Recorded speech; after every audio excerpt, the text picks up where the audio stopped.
सारी अपनी बकवास बाहर जाके करो, हवाओं से, उससे लड़ो, मेरी जान छोड़ो। निकाल दे मुझे, निकाल दे बाहर, बल्कि घर से ही बाहर निकाल दे, क्योंकि आप लोगों से मेरा सच तो बर्दाश्त होता नहीं है।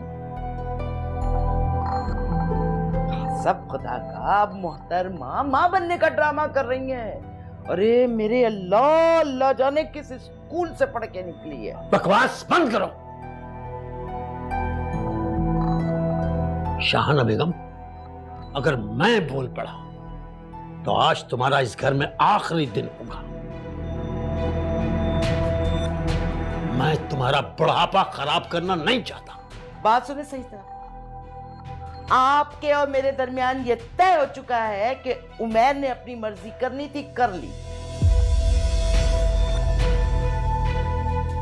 अब सबा की शादी मेरी मर्जी से होगी। हाँ, तो सब कुछ तुम्हारी मर्जी से हुआ है, लेकिन तुम जैसी माँ जब कुछ काम करती हैं तो अपनी औलाद की कुर्बानी पहले देती हैं।